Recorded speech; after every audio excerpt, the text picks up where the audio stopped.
Right, we should be live, technology permitting, good wind in our favour, all of the above. Yeah. Good wind in our favour, all of the above. Oh, lovely. Good news, everyone, the rash is still there, winning. Sorry about that. Oh, and now Zoom's... All right, okay, we'll go back to that one. The Zoom's not working. One moment. Oh, dear. Oh, dearie me. See, I'm away for a fortnight, and what happens? It all falls apart. I know, it all falls apart, Nev. Might have known it'd be my fault. There we go. Pressing those two buttons there. That should hopefully push that. Oh, Richard E. Flag wants to know if the WhatsApp is working yet. Nope. No. We've got Well, get it working. We have a problem there, unfortunately. I have a problem with the SIM card, which I'm having a little trouble solving. So we might have to try a new number at this rate. Well, thanks for the link there, Carlos. All right. Okay, right. Hopefully, there you go. We are working just in time, I think, by the look of it. I'm just going to check the socials. Make sure we can send that. There we go. No, Richard. Nev's done that to wind us up. Brilliant. Thanks, Nev. I'm just going to keep pinging that for the whole show. Right. Okay. Yeah. Okay. All right. I'll try and sort it. I'll put the clock back up now, if I may. Then, seeing as it's 30 seconds from clock. Yes. He says, trying to find it. Oh, quick. Is that one? Here we go. Are we all ready then? It looks like it's go time. Yeah. Go time. Go. A very busy week this week in the world of aviation. Lots of things happening. Yeah. Not all of them. And not all of them great. No. Well, that's good. That makes my job easier. Yes. True. Absolutely. Okay, clock is underway, people. Although, hopefully not bad stories. Well, Don't want any bad you can ones. always guarantee there's a Boeing one there somewhere. I mean, I don't know. We're not very Boeing-centric this week. outrageous. Southwest Airlines 737-8 MAX, a Dutch roll. 7, 6, 5, 4, 3.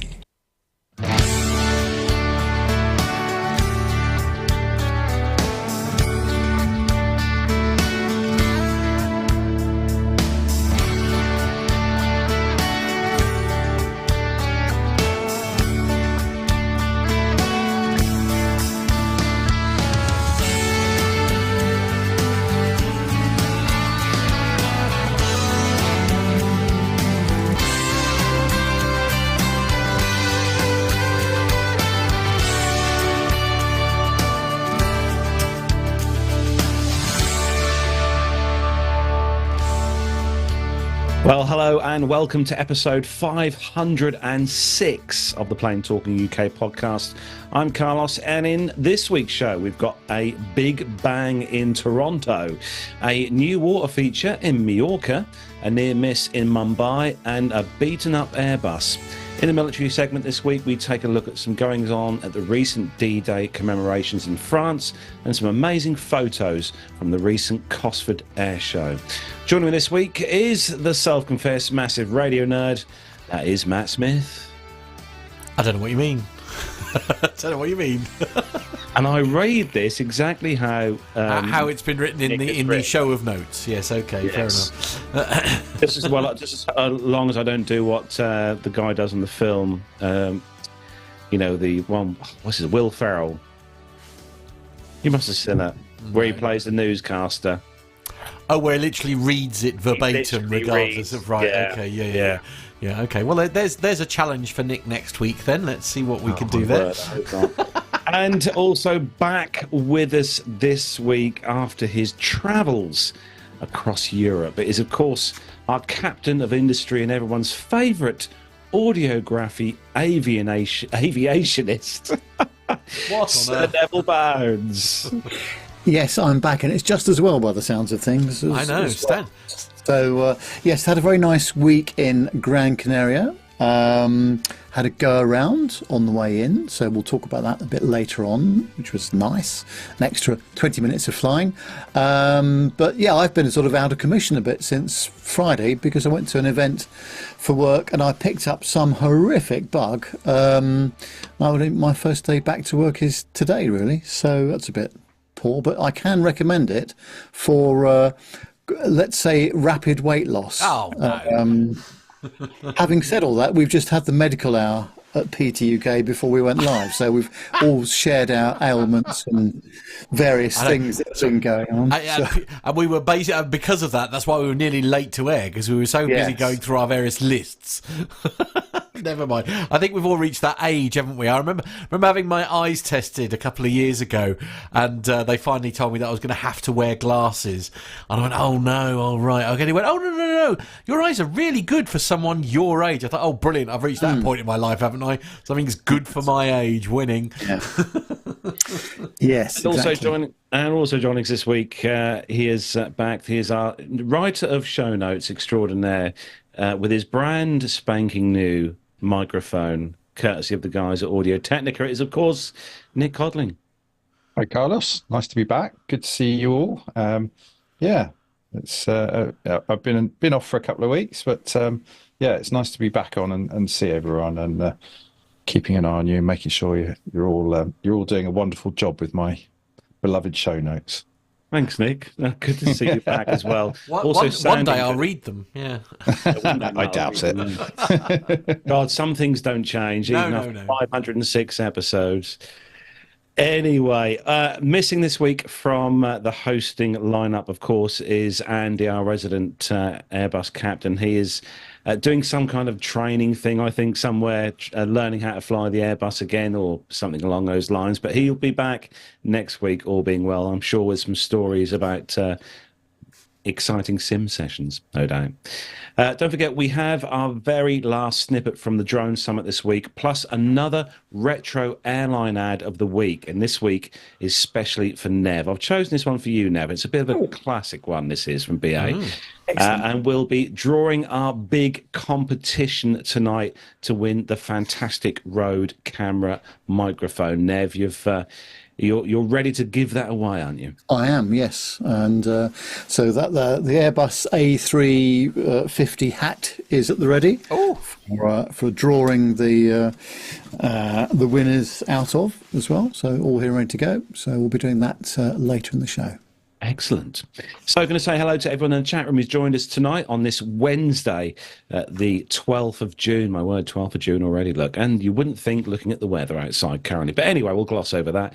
Hello to our local listener, Mazoos, who's in there. Good to see you. Richard Adams as well in there. Nice to see you in there. We've got Richard E. Flagg. Hello to you, Richard. Some more great pictures on social media this week, by the way, Richard. Very well done. They were awesome.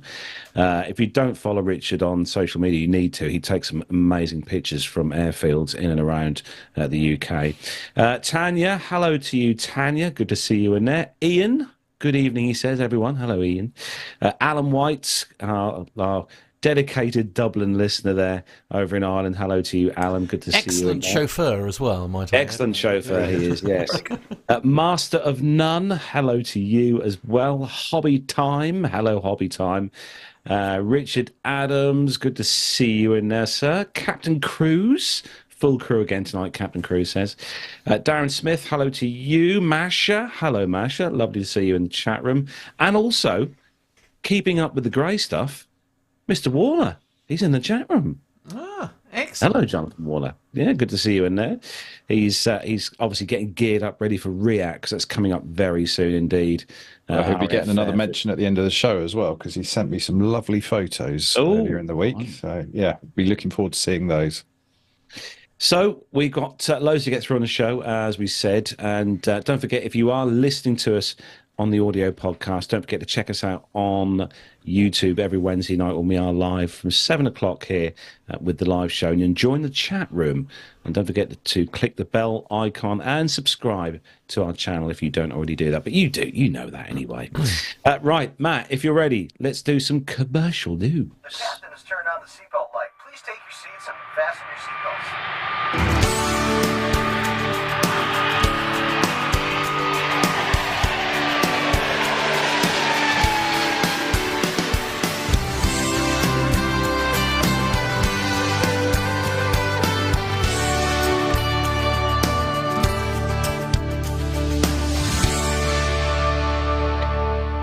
And this week's first comes from simpleflying.com. And this is a kind of a follow-up on an incident that happened not so long ago at the beginning of the year. The AIB finds a 737-800 auto throttle failure led to a TUI overflying the end of the runway at 10 feet. A word. The United Kingdom Air Accident Investigation Branch, or the AAIB, issued a special bulletin containing preliminary information about an incident at Bristol Airport on March the 4th this year. A TUI Airways 737-800 registered Golf Foxtrot Delta Zulu Sierra took off from the airport with insufficient thrust and crossed the end of the runway at a height of around 10 feet or 3 meters. The investigators noted that the manually set thrust, 84.5% M1, was below the required takeoff thrust of 92.8% M1 and was not noticed by the pilots and not picked up through the standard operating procedures, or SOPs, as we all know them. The AIB also pointed out that the auto throttle disengaged when pilots select takeoff mode at the beginning of the takeoff roll. The TUI Airways Boeing 737-800 was operating a flight between Bristol and Las Palmas, Gran Canaria, and with 6 crew members and 163 passengers on board the aircraft. The flight was also a training sector for a new captain who was in the left seat of the cockpit, with a line training captain sitting beside him in the right-hand seat. The latter pilot was acting as aircraft commander, the investigators noted. The AIIB's preliminary report depicted the events of the flight, noting that the aircraft left its stand to taxi onto the runway at Bristol at 10:41 in the morning. The pilots armed the auto throttle on the switch on the mode control panel, or MCP, which Matt is showing on the screen there if you're watching on YouTube, during the pre-takeoff procedures as TUI Ops, or SOPs. Subsequently, the aircraft taxied onto the runway at 11:05, and air traffic control cleared the aircraft to take off shortly after. The control of the aircraft was handed over to the aircraft commander, who was the pilot flying for the flight to LPA.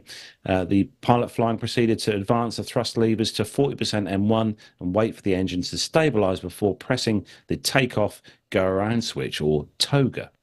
As per AAIB, the TOGA switch engages both the auto throttle in N1 mode and the autopilot and flight director system, or AFDS, in takeoff mode. However, the investigators stated that at this point, the auto throttle disengaged with an associated warning. The pilot flying responded by arming the auto throttle again, and at the same time, the pilot advanced the thrust levers manually forward for the required takeoff setting. The AIIB highlighted that per TUI Airways SOPs, the pilot monitoring had to take over the controls of the thrust levers as they did not so during this flight. However, when the pilot monitoring rearmed the auto throttle system, the system did not control the thrust lever servos, something that the pilots did not expect to happen. Instead, the auto throttle entered into a armed mode and thus did not advance to the required thrust settings, and the pilots did not move the thrust levers, which had remained at the level to which the pilot flying had moved them to. So the story does go on. I think, Nev, we've seen this kind of firsthand, obviously being lucky enough to have been in the sim for our 500 show, plus over in Dublin as well, Yeah, and also, I mean, just looking at that was quite a reduction in N1, wasn't it?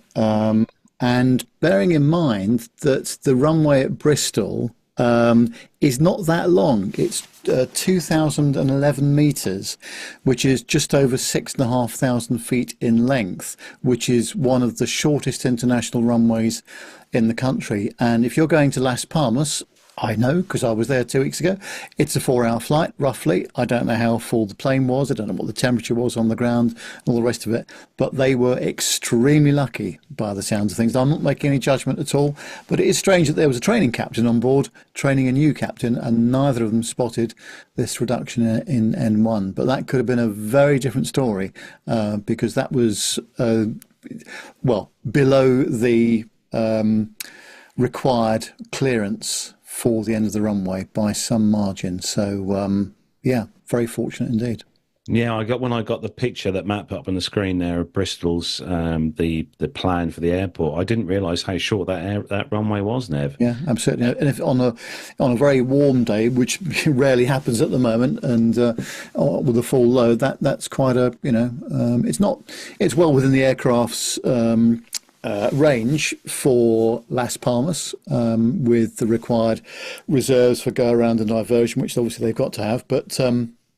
Nonetheless, you want to be sure that you've got the thrust set correctly. That's for sure on that kind of runway length. So, very fortunate, I must say. Yeah, 2,011 metres, Nev. It's not a lot. Runway. Not No, a not lot to play with, really. Not especially, like you said, with a flight like that, it's bound to be fully loaded. Yeah, it's not going to be half full, is it? Going to Las Palmas or nothing. Yeah. So next up, Matt, if you're all right, you've got the next one all about infectious diseases. Ooh. Oh, lovely. Continuing the medical hour. Thanks, lovely. Absolutely. He says, sat here with a face full of, rash. Brilliant. Maybe I've been and I didn't realise. It's Aerotime.aero is the source for this one. And diverted United Airlines flight met by specialist infectious diseases team. A United Airlines Boeing 787-10 Dreamliner was met by a specialist infectious diseases team at Dublin Airport after a passenger became ill on a flight. However, it appears that a disruptive passenger on the same United aircraft may have been the initial reason for the flight crew's decision to divert the aircraft. The United Airlines flight departed Brussels Airport on the 5th of June around 11:30 local time. This is in the morning, and was due to land at New York Newark Liberty International Airport around 8 hours later. Dublin Airport confirmed that appropriate protocols were put in place to meet the aircraft with the police, National Ambulance Service and a specialist infectious diseases team all involved. In a statement, United Airlines said the medical personnel in Ireland investigated and cleared the flight to continue with the removal of one disruptive passenger, one ill passenger and one other person travelling with the ill passenger. The Health Service executive in Ireland confirmed that it undertook an investigation at Dublin Airport but could not comment on the individual's health. HSE National Ambulance Service and HSE Public Health undertook appropriate investigations at Dublin Airport following protocols in partnership with Dublin Airport, Gardaí, Soshana and also Airport Police, HSE said in a statement to the Metro. HSE added that Public Health and National Ambulance Service managed this incident according to National Public Health guidelines. The flight continued to New York after a short delay. Now, I'm glad that the vehicles didn't turn up with all that plastered over them, because I think if you were sitting in your seat looking out the window and you saw a vehicle turn up with infectious disease team on the side, I think even Nev, you'd be slightly worried. Would be my favourite thing to see on arrival, that's for sure. But yeah, these things happen, don't they? So they cause medical diversions and all sorts of things, but well, thank goodness everybody's okay. That's the main thing. Yeah, it's not a good thing to be ill on an aircraft, especially not at 35,000 feet anyway. But Nev, moving swiftly on to a story that when I saw this online earlier on in the week, we've done this show for how many years we've been doing the PTUK for now, and I 10 years now, isn't it? Nearly? 506 years, isn't it? Yeah. 506 about that. years, yes. And I honestly, guys, I don't know about you, but I think this is probably the worst one I've seen, Nev. What do you think? Yeah, I would agree that by some margin as well. Now, we all know what happens when you get hail or an aircraft flying into a hailstorm or thunderstorm and there's potential for damage to the aircraft. This takes the biscuit, I think. It's on airlive.net, and it says that a flight from Palma de Majorca to Vienna was damaged when it flew through a severe hailstorm. Austrian flight OS 434 sustained damage from an intense hailstorm on Sunday, June the 9th, and it was operated by an Airbus A320, registration Oscar Echo Lima Brava Mike, which is 23 years old. Irrelevant. but that's what they have to say, isn't it? The flight departed Palma de Majorca at 15:55 Central Time, European time, and climbed to 34,000 feet over the Mediterranean Sea. During the incident, the nose radome and the weather radar were badly damaged. The windscreen was also cracked from the hail. The flight landed in Vienna just before 6 o'clock after 1 hour and 59 minutes of the flight. No injuries were reported. But if you can see the state of this aircraft, it is suboptimal, I would say. Now I have some questions. We don't have our proper pilot on the show, but I would have thought that the weather radar would pick up a hailstorm like this, because it must be able to get returns from it, surely. And as a crew, you should not be flying through this sort of thing with that kind of convective activity. And you should be asking ATC for avoiding assistance as well. And you can see this stuff some way off. This is not an item, I don't think, that the radar cannot pick up, unlike some, clear air turbulence, which you hear about sometimes. I think this must have been seen on the radar and could have been avoided. I don't think it just suddenly happens that they can see this some way out, but we'll have to confirm that with Andy next week when he's back, perhaps. It was shocking, wasn't it, really? I do remember seeing in our little group chat, actually, Nev, that, obviously this story did appear in our group chat, and Andy did say in that he was very surprised that somebody decided to fly through it. Yeah. You shouldn't be doing that. It's incredible. I just cannot get over the level of damage. I mean, normally you see like a hole in the radome at the front of the aircraft, but it's literally shredded like paper. But as you say, Nev, at the end of the day, this must have been noticeable on radar and all that kind of thing. And the bit that worries me the most about this is, a pilot has made a decision that they're going to carry on based on the information that they have in front of them. Well, that's what worries me. Yeah, we don't actually know that, though. I mean, presumably both weather radar were working on both sides of the captain's side and the first officer's side, and maybe it wasn't spotted. I don't know, but there must have been other aircraft in the area that surely were taking avoiding action and would have asked ATC for, 15 degrees left or 20 degrees right or whatever to go around it, because you just don't, or an alteration of flight level perhaps, but you just don't fly through this stuff. And as bad as that looks, I mean, thank goodness everything held together as well. But it just, on the one hand, it does show you the strength of the manufacture of these aircraft. Nonetheless, when you're doing 600 or 700 mile an hour through the air, and you've got this, and you're flying perhaps into the headwind, the closing speed of that hail onto the front of the radome of the aircraft and the leading edge parts of the wings, it could be 1,100 miles an hour if you're flying into it, quite easily, I would imagine. So it's just extraordinary. But it's essentially the same speed as a bullet when you think about it. Yeah, it is. What's interesting about it, looking at the photos, is that the radome itself and the two windshields actually appear to be the only parts of the front of the aircraft that are damaged, which in itself I think is quite interesting from an aerodynamic point of view, that those parts are the only bits that are kind of getting the majority of the kind of the forward wind blast, if you like, for want of a better term. Yeah. And actually, in a way, that radome has sort of acted sacrificially and taken the bulk of the damage. But what's also interesting is one of the windshields is far worse than the other. And it's actually lucky. It's lucky that one of them was still kind of okay to look through.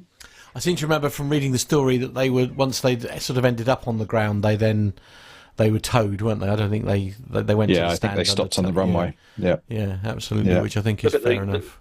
look at the flight deck picture. There's actually a printout from the printer. I wonder, Nev, whether that was the printout saying, "For God's sake, don't fly through that storm, guys."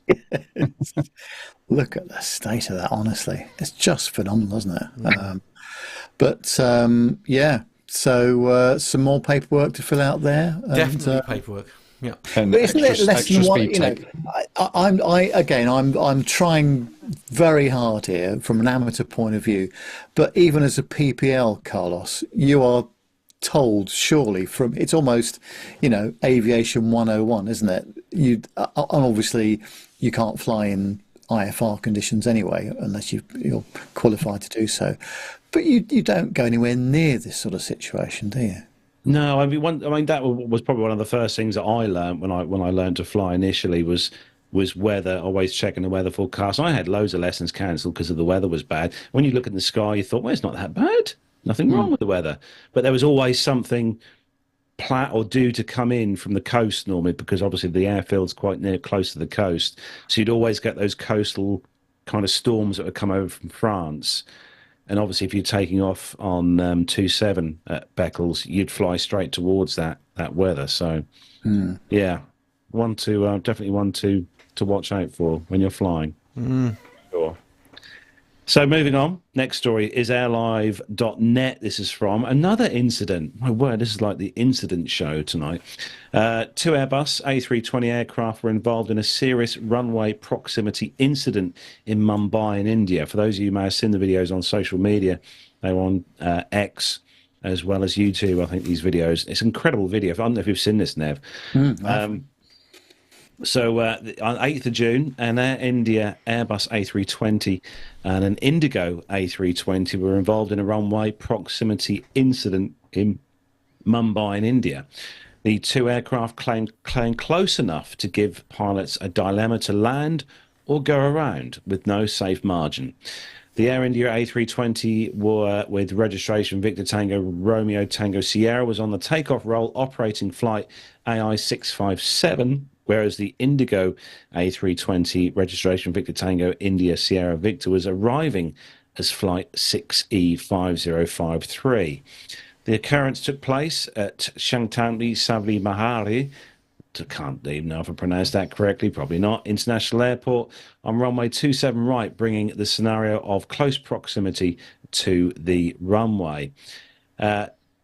That's the next story of that video, but doesn't matter.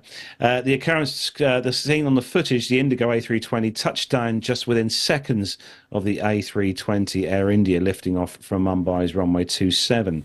The Directorate General of Civil Aviation, India, has taken quick action by de-rostering an air traffic controller officer from Mumbai Airport following the runway proximity incident involving the two A320s. The Indigo and the Air India runway. So the video, for those of you, I didn't get a chance. I don't think I could find this one, actually. I tried to look for this online. It's on X if you've not seen it already. But basically, you've got the two aircraft. One is on a takeoff roll on the runway, the other approaching aircraft. And they literally, I think the takeoff roll, the aircraft that's taking off is literally not even a quarter of the way down the runway. And you've got the other Airbus A320 literally coming into land behind. Nev, I think you could probably see that on the show notes. Yes. Now, I hope you don't mind me being slightly controversial here, but our ATC chum Adam, and he always talks about it's important to get the best runway utilisation possible. I think the ATC guy or girl responsible here should be promoted. They have ticked that box perfectly. Now, I know that's a bit of a tongue-in-cheek comment, but it was a bit close, wasn't it? Yes, but you can't say that both aircraft were on the runway at the same time, because they weren't quite, but they were as near as damn it, weren't they, really? Yeah, and of course, they were similar wake turbulence categories as well, weren't they? They were both A320s, is that right? Yes, yeah. But it's probably closer than you would want to be. I would say probably. And let's not forget, Nev, that A320s don't have rear view mirrors or side mirrors. No, good point. And also, Captain Cruz has made a point in the chat room. If you wouldn't mind addressing this one, Carlos, as well. Oh, good Lord, Captain Cruz. Chhatrapati Shivaji Maharaj International Airport. There you go. Yeah, he's just asked you to pronounce the full name correctly, which you barely achieved. Thanks, Nev. Well, it's normally Matt or you who gets. I'm relieved to have a week off. I'm frankly. Yes. Thanks, Nick. Yes. Yeah, I always put them in specially for you, Carlos, because I know you like. I know you like these tongue twisters. Thanks. Yeah, So- they always sound. These exotic names always sound so fabulous with a Norfolk accent, don't they? Beautiful. We'll get Andy to do them next week. Oh. It's the bad language that will appear either before, in the middle, or after that I'd be worried about. I was sort of hoping for Andy's input on this one, actually, because I think I feel like from a standing operating procedure point of view, this was definitely a go around. Oh God, yeah. However, it did look to me as though the pilot landing did he was almost as though he was sort of holding back just to wait and see. And then at such point that the other aircraft then took off, he kind of then put the aircraft I think down. the other thing yes, I think you're right, Nick. Definitely, I think the only trouble with that is that you get. I would imagine the landing A320 gets into a very low energy state at that point, with a nose high situation and the engines back at idle almost. Yep. I would imagine, and therefore, were they to have to go around, bearing in mind the spool up time of the engines and all the rest of it, and they would have to take a left or right diversionary route, pretty sharpish, I would imagine. But no, I agree with you. I think that's exactly what happened there. He was going, I'm just going to hang on for a bit longer to see what happens here. But maybe he wants to go home for his naan and poppadom. Yeah, he didn't want to have to pay another day on the car parking. That's a fair point. Yeah.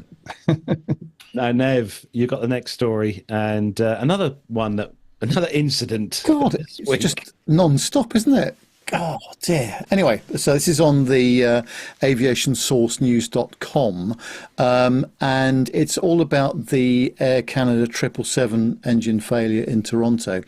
Well, shortly after takeoff on Wednesday night, the Paris-bound flight experienced an engine issue, necessitating an immediate return to Pearson Airport. Upon landing, the aircraft was inspected by airport response vehicles and taxied to the gate independently. Well, this was Air Canada Flight 872 en route from Toronto Pearson to Paris Charles de Gaulle. It was a 777-300ER, registration Charlie Foxtrot Indigo Uniform Victor, and it had 389 passengers on board. Departed the gate at 20:46 and returned and landed safely at 20:50. The aircraft was taken out of service for further evaluation by Air Canada's maintenance and engineering teams. Passenger were reaccommodated to schedule to depart later that night on another aircraft, also a Boeing 777-300ER, registration Charlie Foxtrot Indigo Victor Quebec, that took off 5 hours later. The flight landed safely and was met by the airport fire department as a precaution. And in Air Canada's statement, they said that the airline confirmed the incident and the safety measures taken, ensuring passengers were promptly accommodated. And the prompt and effective handling of the situation highlights Air Canada's commitment to passenger safety and operational efficiency. Now, this is all about a compressor stall, which you might have seen on various YouTube videos. It looks very spectacular, but without any kind of aviation expert on board, I thought I would give you a summary of what a compressor stall is and why does it happen. Well, a compressor stall in a jet engine is a circumstance of abnormal airflow resulting from the aerodynamic stall of compressor blades within the compressor. This occurs when the angle of attack of the blades of the compressor exceeds their critical angle of attack, resulting in one or more stages of rotor blades failing to pass air smoothly to the succeeding stages. A compressor blade is an aerofoil and is subject to the same aerodynamic principles that applies to other aerofoils such as a wing or a propeller, and compressor blades are set at a fixed angle on each stage of the compressor. However, the blades have an effective angle of attack, which is the vector sum of the inlet air velocity and the compressor rotational speed. A compressor stall occurs when there is an imbalance between the airflow supply and the airflow demand. In other words, a pressure ratio that is incompatible with the engine RPM. When this occurs, smooth airflow is interrupted and turbulence and pressure fluctuations are created within the turbine. Compressor stalls cause the engine flowing through the compressor to slow down or stagnate, and sometimes result in reverse flow, which is why you see that sort of that pulsing and a bit of flame out of the exhaust as well. And it's not until they secure the engine and isolate it and shut it down when that actually stops. But it does look very spectacular, and of course if it happens immediately after departure or before the single engine safety speed has been reached, it's obviously a critical part of the flight. But if it's contained quickly, then a single engine circuit and landing can be carried out, of course. But I thought it'd be worth getting a bit of extra detail on that from the various sites that I visited earlier today. Yeah, and we have also got, just to play out the short snippet of the ATC from said incident. So, Matt, if you want to hit the button, as they say. There's about 7 minutes on it. Yeah, just the first 2 minutes. That's all we need. Here we go. This is from You Can See Aviation.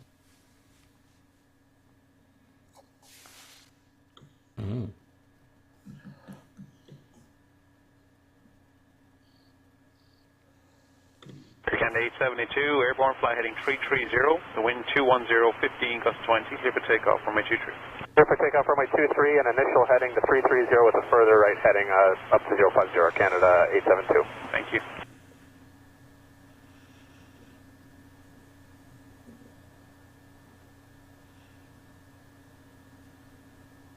Tower, Jazz 707, it looks like the Wi-Fi's got some smoke or fire coming out of the right. Canada 872, we got a lot of fire. Roger. Your aircraft, sir. I'm not sure where it's coming from. Roger. Everybody's so calm, aren't Canada they? 872 looks like the number 2 engine, sir.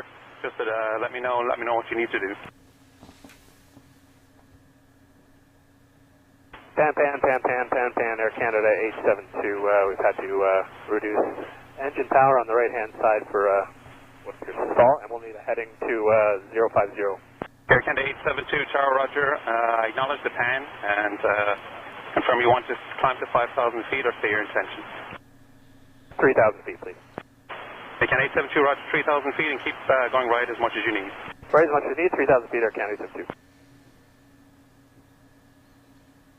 Air Canada 872, any available runway, whatever you need, just let me know. So they're sort of Air basic. Canada 872, just say your intentions. We're going to stay on this heading 3,000 initially for Canada 872. Canada 872, Roger. Contact departure 128.8 to vector your answer. There we go. So obviously the aircraft landed back safely, and thanks to You Can See ATC. If you don't subscribe to them on YouTube, they do some great videos on there using a live ATC recordings along with a graphic as well. It's very good to watch for those of you on YouTube. Will have seen that if you're watching at the moment. But yeah, as Matt said, calm as a cucumber. Yeah. I mean, they train for this, don't they? I mean, that's the reality, isn't it? They do train for this, but Oh yeah. But I'll tell you what, if you're a passenger sitting behind the wing, Nev, what a damn good view that would have been. Yes, that was definitely a good bit of video or a photo, wouldn't it? Yes, Yeah. Yeah, it does look does look very spectacular. Of course, if it's at night or in twilight as well, it's even far more so actually. No, good job by the crew, and as Richard Adams points out, proper RT phraseology, which is what we like as well. So Matt, next one up for you. from from incidents to fake stuff. Indeed. And we're going to take a look from the bbc.co.uk for this one. And scammers use fake X accounts to impersonate airlines. Holidaymakers are being warned about a rise in scams where fake social media accounts are being used to impersonate airlines. Bogus accounts exist for every major UK airline on Twitter /X and are regularly used to trick customers into giving away their personal data, according to the association Consumer Witch. It added that Twitter is too slow to take down offending accounts. That's because he fired everyone. The social media platform said that they impersonate organisations that may be permanently suspended under its misleading and deceptive identities policy. It previously told Which that if it had taken down all of the fake accounts identified by the Consumer Group. The scam, which often happens when a frustrated customer tries to contact an airline to try and fix a problem, said it said scammers crawl social media, often using bots as a type of automated software to find such interactions. They then respond to the query or complaint, hoping that the customer will not notice they are being contacted by a fake account, which gave the example of a researcher who contacted the genuine Wizz Air X account, Wizz Air, that's at Wizz Air, WIZZAIR, asking if a flight was delayed, and almost immediately received responses from 2 fake accounts. Both used near identical language, apologising for the inconvenience, stating that they had already escalated this matter to the relevant department and requesting a reachable WhatsApp number for assistance via DM/direct message, it said. Which said it found bogus X accounts impersonating every major airline operating in the UK, including British Airways, EasyJet, Jet2, Ryanair, TUI, Virgin Atlantic and Wizz Air. Airlines are urging customers to be wary of fake accounts and not share personal data on social media.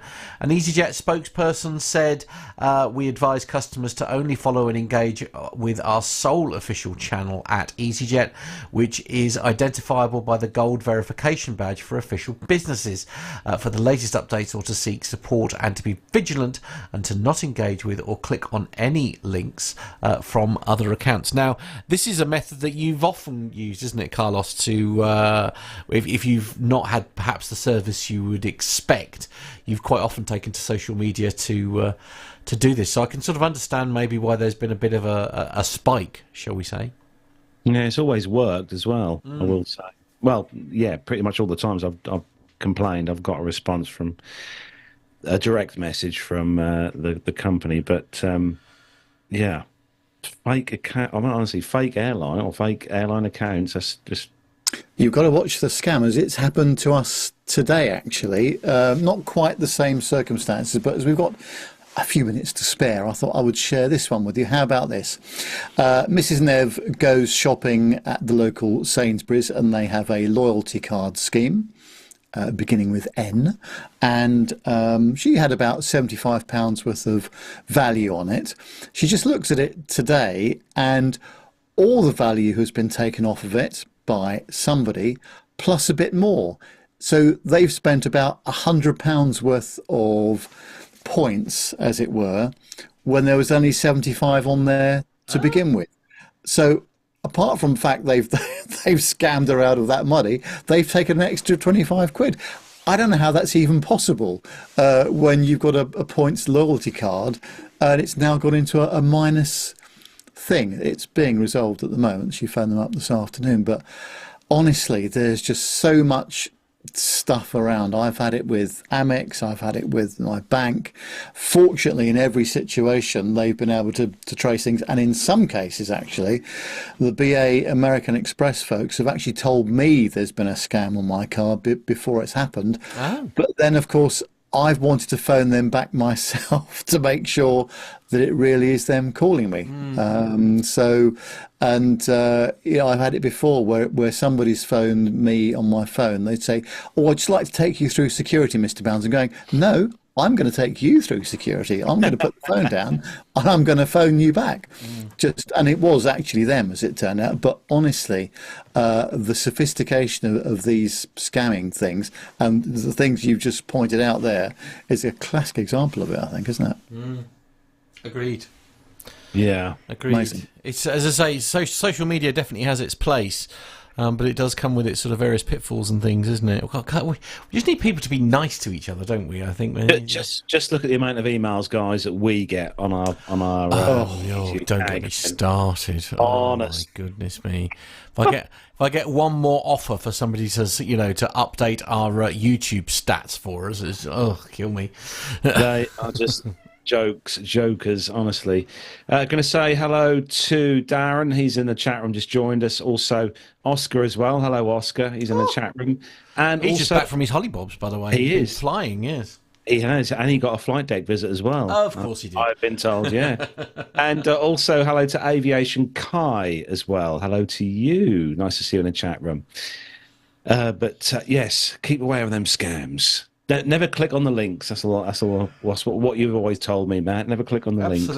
Absolutely. Yeah. Well, and also look out for erroneous characters. That's the key, isn't it? If it's an official Twitter account, you're looking for erroneous, sort of like slightly, quite a common thing is where like they'll flip the E the other way around, won't they? Because an ASCII character does exist where the letter E is the other way round, and things like that. So at the end of the day, as Nev's suggesting there, though, if you're not sure, then make sure you contact them from the account you can see why this happens, though, can't you? Because the way social media works and email works and web links work generally, you kind of do things quickly, don't you? And if you're in a hurry to do something, just click on that and do this before I go out, or whatever it might be. It's those sort of situations where you've not taken the time to have a serious look at it. And even then, I think I've heard and seen people that really should know better, including myself, that have fallen foul of some of these things as well previously. So, the sophistication level is extremely high. No two ways about it. And also cloning is a big thing at the moment as well, isn't it? Especially on social media where I'll use Facebook as an example. You suddenly start getting random friend requests from people who you're already friends with on social media, as you say, and that's actually slightly different. That's not where somebody has been hacked or anything like that. It's where they've been cloned, essentially, because they're trying to sort of find a way of interacting with a large group of people. Yes, I think the problem is that although all of the platforms are saying we're doing more than we've ever done, and they probably are, they're always behind where the scammers are, I think. All of them. Yeah. Definitely. Hello to Air Show World as well. Just another one popped in a chat room. Good to see you in nice. there. Moving on to the next story, and I don't know whether you saw this, Nev. This amused me on the news stories this week. If anyone who's on holiday at the moment in Majorca will definitely enjoy this story, or not. It comes just from sky.com. Majorca airport hit by storm with planes grounded after runways flooded. Not something I generally tend to associate with Majorca, it's floods. But anyway, this story, flights were unable to take off and land at Majorca's international airport yesterday because of flooding on its runways following heavy rain that hit the popular Spanish resort island. Water also streamed from the ceiling of the complex's shopping area and leaked through windows. Videos posted on X appeared to suggest this. A weather station at the airport in the capital, Palma, recorded rainfall of nearly 5 centimetres or 2 inches per hour, peaking up at 9 centimetres or 3.5 inches in less than an hour. Eyewitnesses said it was chaos, with passengers running for cover from the rain, which came pouring through the roof, and the Majorca Daily Bulletin reported. Ina, who is the operator of Palma de Majorca Airport, confirmed there was flooding in some entrances to the facility and the terminal building. In a statement, Palma de Majorca Airport said they had temporarily paralysed operations due to the impact of the strong storm, due to the impossibility of operating safely. The airport, the third biggest in Spain, activated its emergency plan, and flights to Majorca were temporarily rerouted to alternative airports, Transport Minister Oscar Puente said. Aircraft already at the facility were grounded, and later on in the day, the airport resumed operations as the rain subsided, Mr. Puente added.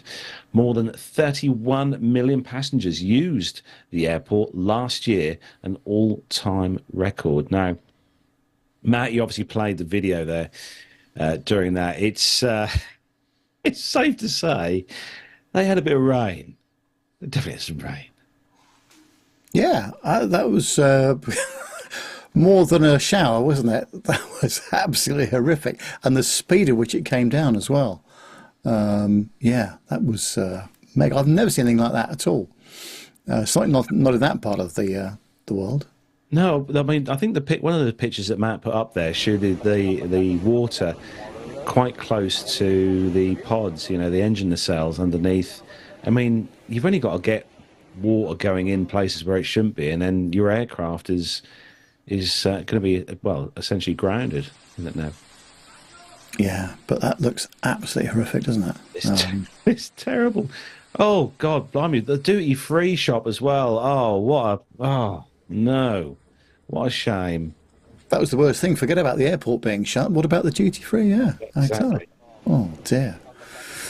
Now, Nev, you've got the next story all about a very large aircraft indeed. Yeah, actually, this is the first story we've had where there's no incident or damage or stuff going wrong, I'm pleased to say. It's on flightglobal.com. And it's all about the Beluga XL. Well, 10 years after launching the programme, Airbus has brought its high-capacity Beluga XL fleet up to its full capacity of 6 aircraft with the introduction of the initial airframe, which has been serving as a test bed. Well, Airbus formally commenced work on the A330-700L, which is the formal designation for the Beluga XL, in 2014, and manufacturer serial number 1824 became the first modified airframe. The Rolls-Royce Trent 700-powered twinjet carried out its maiden flight in July 2018. But Airbus had stated at the time that the first Beluga XL to enter service with its internal logistics operation Airbus Transport International would be the second aircraft, MSN 1853. 6 Beluga XLs have been built to replace the 5 A300-600ST Belugas previously used for shipping aerostructures between the Airbus plants. The 5 A300-600STs are being transferred to a new outsized commercial cargo operation, Airbus Beluga Transport. Airbus Transport International officially took delivery of MSN 1824 in June of this year, and final handover of the testbed marks the closure of the Beluga XL programme, says the airframer. The greater capacity enables it to carry 2 A350 wings and will enable ramp up of A350 production. Airbus expects the fleet to be flying 9,500 hours annually by 2027, compared with 6,500 hours this year. Our instructions were to halve the XL's original development cost and deliver the first aircraft certified as a normal A330 within 5 years, said Programme Head Bertrand George. The aircraft, which is based on the A330-200, has a 51-ton payload capacity and 2,200 nautical mile range. MSN 1824 remained as a test bed until last year, carrying out more than 800 hours of flight tests to check its response to various operating conditions. It has since been refurbished and carries the number 1 on its fuselage and vertical stabilisers, in line with the numbers 2 to 6, which feature on the rest of the fleet.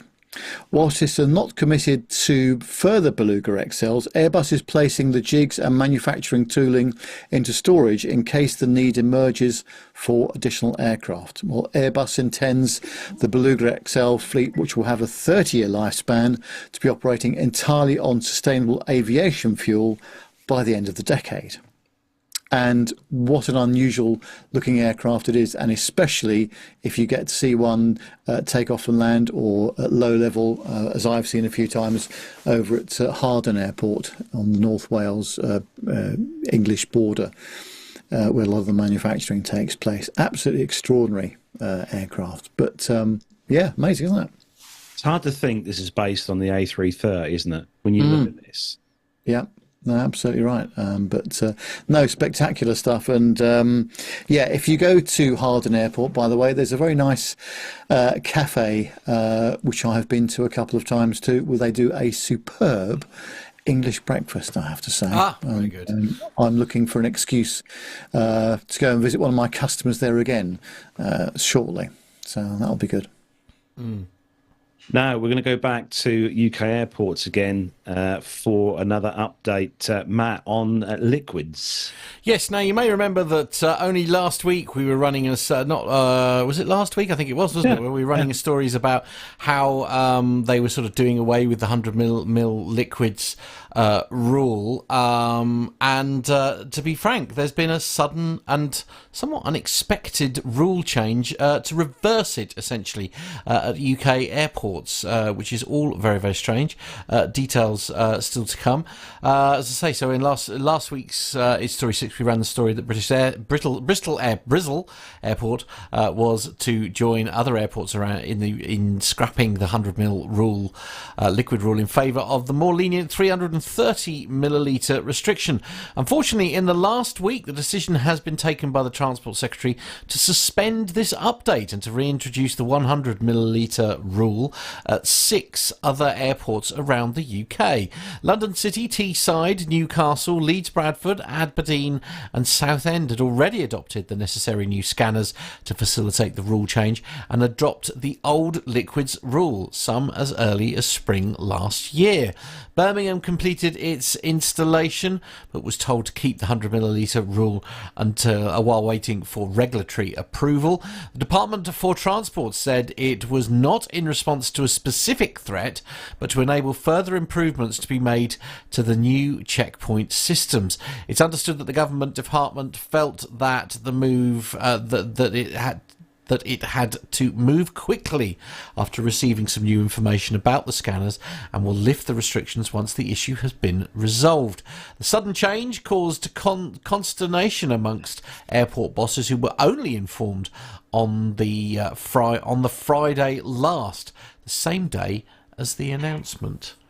Now, that lasted long. Yeah, I mean, this does smack of new information being brought to light. CAC handling, I would say. Yeah, absolutely. Honestly, we've not gone back to COVID again, where we're changing the rules every 5 minutes. They've got to stop this. They we've all seen the disruption this causes at airport check-in and also in the security area itself. If they've you've got a new set of rules because they've got the new scanners, great. Well, and have these sort of, we've changed our minds now. I just cannot believe the incompetence here. And if they're saying, well, we haven't got a specific threat, well, then you haven't got a specific threat, have you?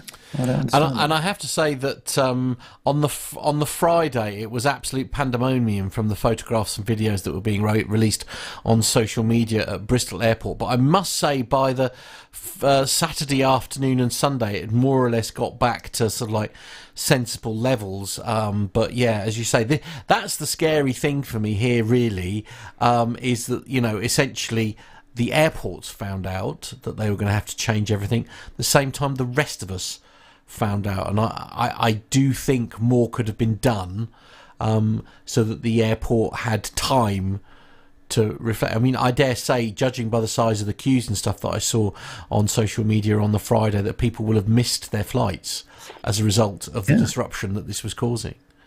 Oh, definitely. No, it's made a real pig's ear of it. And again, just as they're coming into the holiday season as well. And I suppose the other thing is, with the potential of a change of government on July the 5th, they're trying to get things all in place before that might happen and what have you. So whatever the reason, not only are so many of the airports late anyway, in installing and having these new scanners delivered, then we're going back to previous rules. And I sort of, again, I've got no real evidence for this, but the feeling that I always get is that the people that want to do us harm are already 1 or 2 or 3 steps ahead of where everybody else is with security. And we saw it with 9/11 as the starting point, and we've seen other things since then where they are ahead of the security measures that are being put in place. So, and again, I'm just speaking in a personal capacity without any evidence whatsoever, but it does seem that the level of intelligence that's being looked at here, they need to be sure of what's going on, obviously, because they don't want to let stuff through that has the potential to do harm.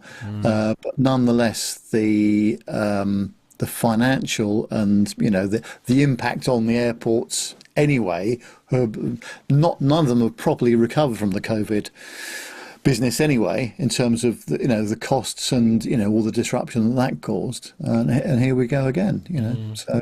I wonder whether these new machines now have been made and designed by the same people who made the E-Gate machines.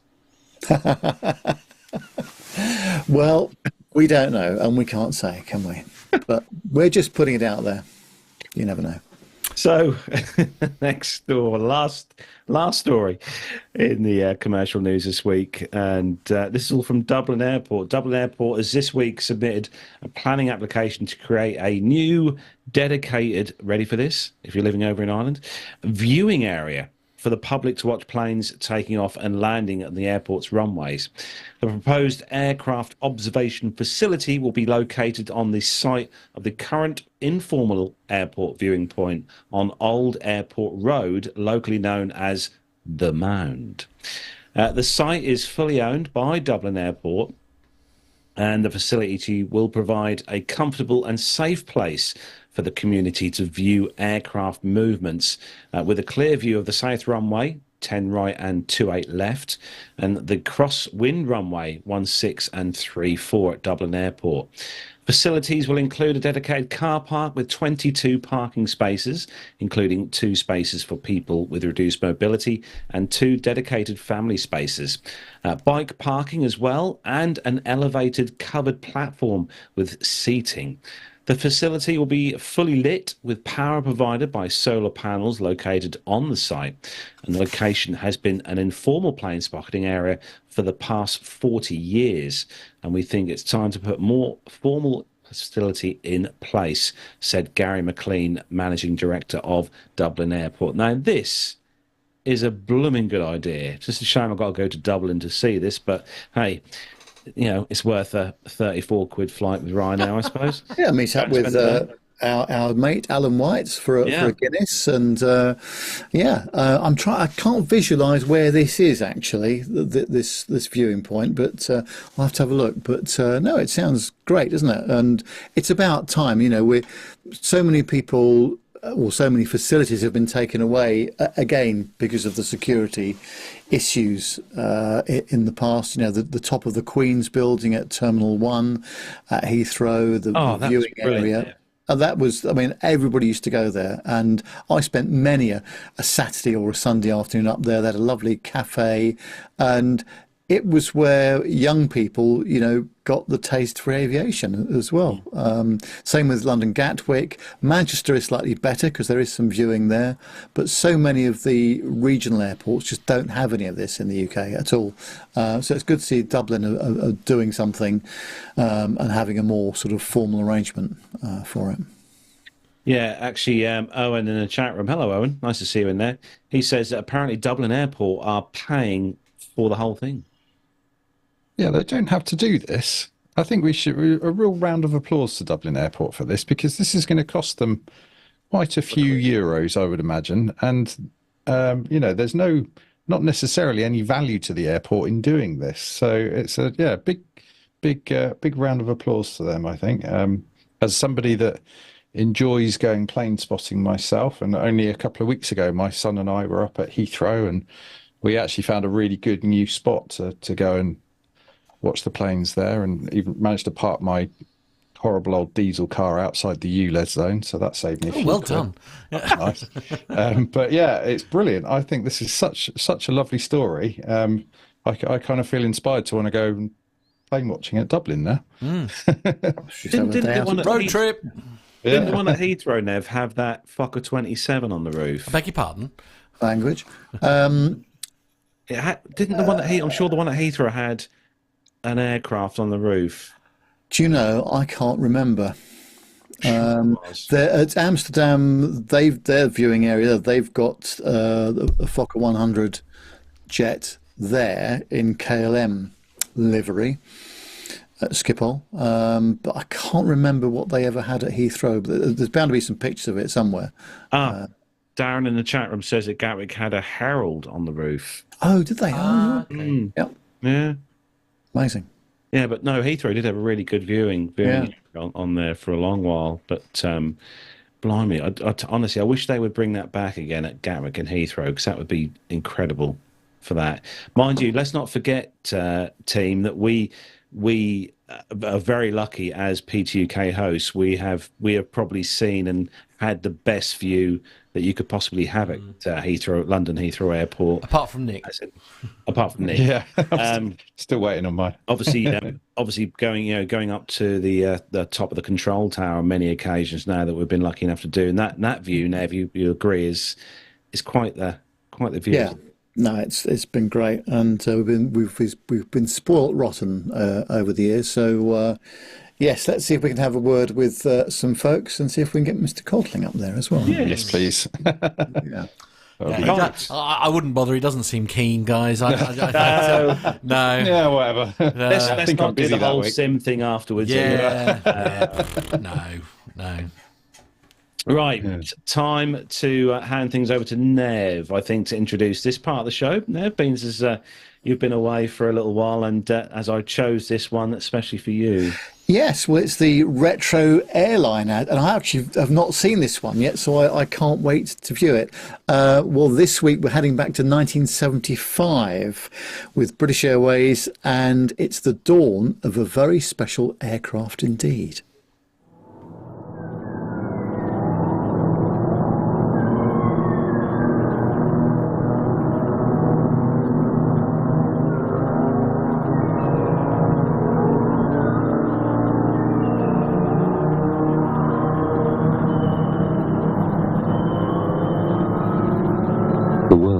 Is about to become a smaller place. Soon you'll be able to travel a mile every 3 seconds. Well over 20 miles in just 1 minute.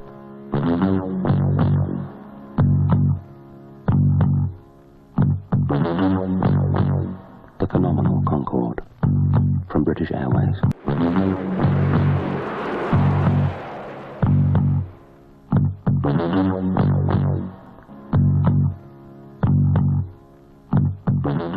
Do love a bit of synth, don't you, Nick? Oh, absolutely. And that typeface as well. Crikey, that's showing its age a little bit there, That's not dated at all, has it? No. Yeah, a little bit. What do you think of that then, Mr. Bones? Oh, it's tremendous, and especially the Moog synth, if that was indeed a Moog. I suppose it must have been from 75, 76, wasn't it? I love how you're able to name the actual instrument. Well, I don't know. I will stand to be corrected, but it's that sort of time, isn't it? So, no, I mean, brilliant. Of course, the aircraft went into service in 1976. Yeah, fabulous, absolutely fabulous to see it again. I'm really enjoying these retro adverts, because we've all forgotten all of them, and many of them before some of us were born as well. Of course, I must remind myself. So, and that's probably one of my favourite liveries. I think Nev liveries, that one. Oh, totally. Yeah. No, absolutely. Yeah. So Nev, time to introduce the last of the instalments, haven't we? So of course we've played out so much of the drone summit, and the reason we did that was because we were very kindly invited to be part of the media partners. Let me start that again. Invited to be the media partners for the show. And that meant a lot to us. So we went along there and we generated a lot of content. And of course, these things just don't happen on their own. So right at the end of the show, I had a chat with Susan James of Premier Publishing and Events. And I spoke with Susan about the organisation of the event, how they went about getting advice on the likely popularity of it, and how the team worked with the conference and exhibition staff on the day. Well, here I am with Susan James, and Susan's representing Premier Publishing and Events, and they are the organisers of the Drone Summit and Mobility Now here. So, what sort of few days have you had here then, Susan? Well, they have really interesting few days. So it's the first time we're running this event in Dublin in Ireland, and we were told there was an interest from the community and from the industry, and it turned out to be correct. So we had a lot of companies come from within Ireland, England. We had a contingency from South Africa, America as well, and a few other places throughout the world who have come along and helped us, I suppose, discuss and plan the future of drones in industry. So for me, it was a big learning curve. I knew nothing about drones, nothing about aviation prior to the event, but now I would say I know a little bit more. I've been really impressed. In fact, we've all been so impressed with the quality of visitors that we've seen as well. Now, we obviously had a bit of a snow event yesterday morning, which I don't think was really forecast, so that's not very helpful, was it? But nonetheless, the people that did come, I thought were of superb quality. Absolutely. We put a lot of time and effort into reaching out to our own business network. So we do a lot of business-to-business events, so we're lucky enough to have that network in place. And we relied on our exhibitors and our sponsors and our advisors to tell us where is this technology being applied, who is it useful to, and who will want to know more. So we reached out across industry, and we were thrilled with the quality of delegate that came in. To be honest, anybody that came here yesterday, Friday the 1st of March, through the snow, the wind, the rain, the ice, it was absolute chaos in Dublin, but they battled through. They came in and we had a great day in the speaking room, so we're delighted. I thought the conference programme was very strong as well. The number of subjects and number of speakers was phenomenal for a two-day conference, wasn't it? Well, thank you very much, Nev. Yes, we worked really hard in the background.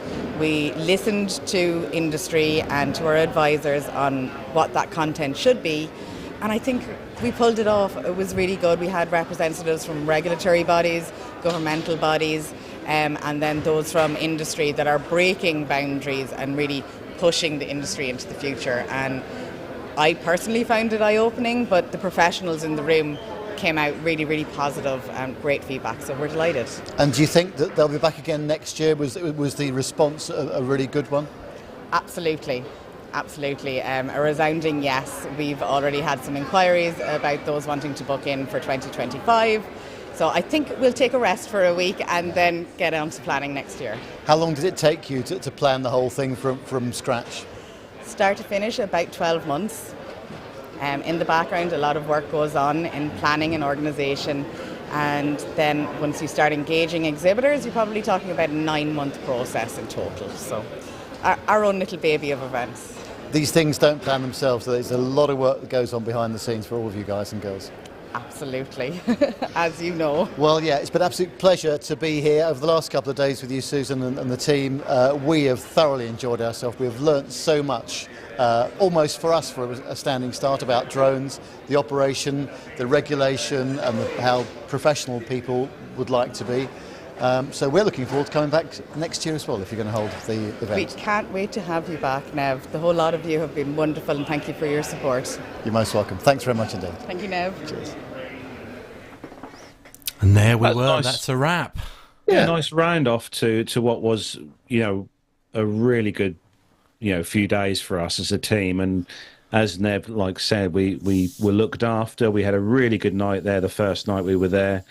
Obviously, with all the team, all the guys from the show were there at the pub, weren't they, Nev? With Guinnesses flowing, and it was definitely an eye opener for me. I definitely learned a few things, and it was good to see what is available out there for anyone who's wanting to get into flying. Yeah. Now, next week, we've got the interview that you did, Carlos, with Alan White in the hotel. So we'll hear all about how Alan got into aviation and the whole journey. And again, of course, as you know, Alan helped us so much with the logistics and the organisation and what have you, and a bit of customs assistance as well, which was brilliant. So we're going to play out the interview that you did with Alan next week. So I'm looking forward to that very much. Very much so. Yeah, Alan was in the chat room earlier. I don't know whether Alan's still in there now, but he was a massive help to us as a team for the time we were there. And yeah, thanks again, Alan, for that. Right, so I suppose it's time to make Mr. Warner happy, I suppose. What's up, Bogies 13550, Angel 16, heading 340. Okay. 100 Boogie.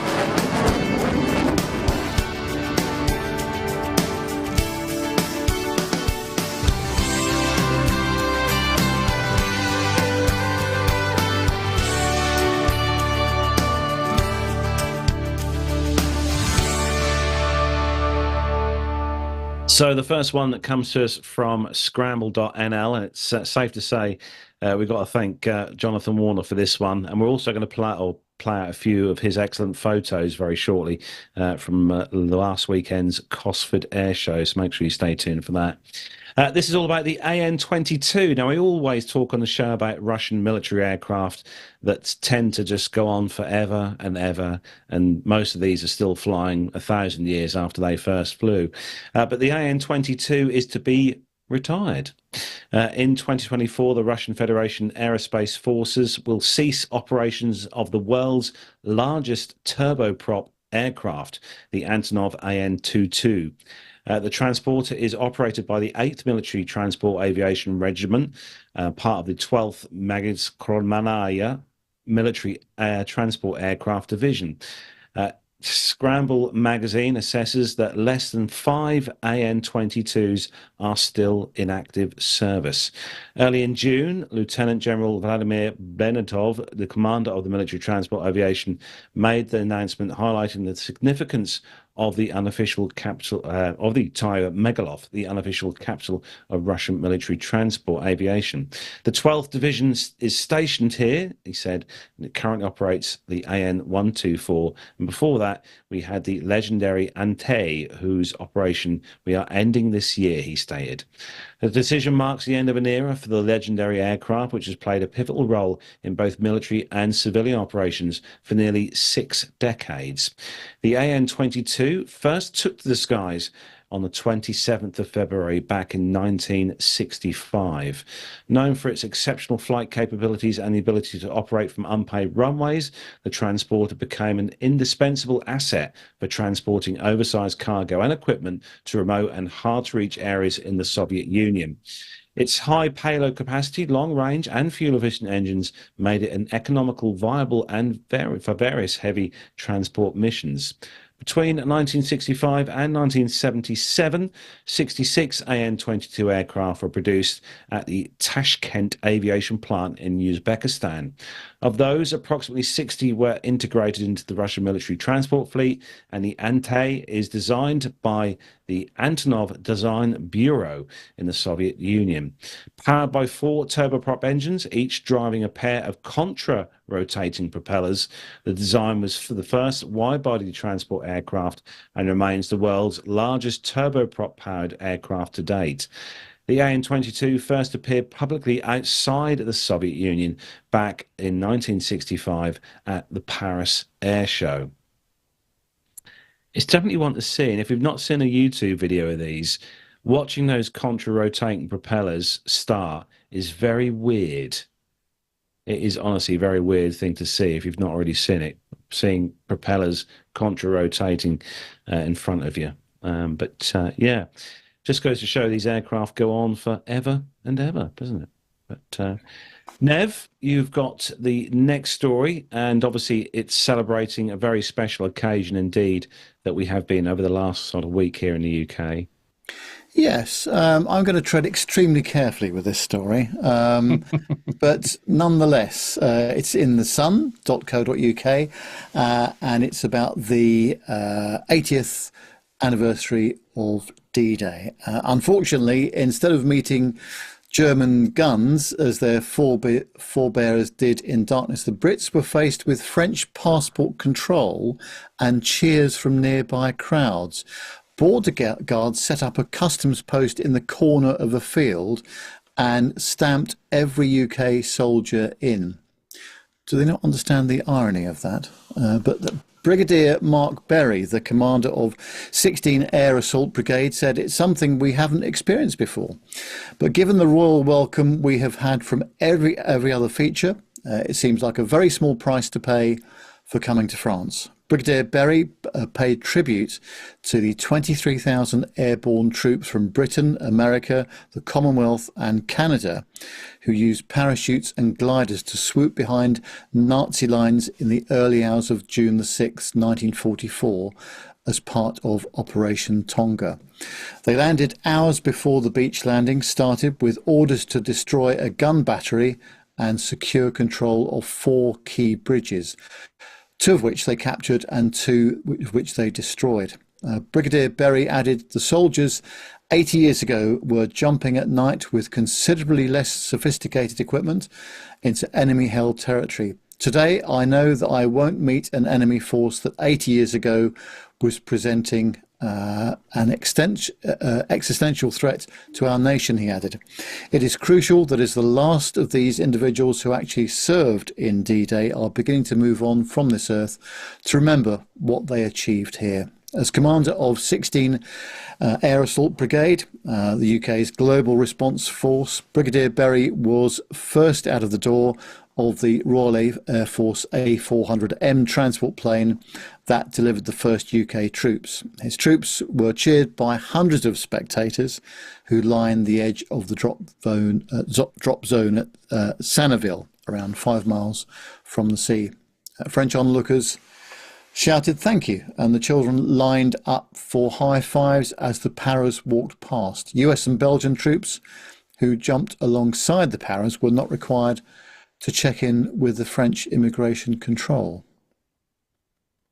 I'm not going to say anything more about that because whatever I say will be wrong. So I'm not going to say anything about that. All I would say is it's absolutely tremendous to see the veterans there, and the television coverage I thought was extremely good here in the UK.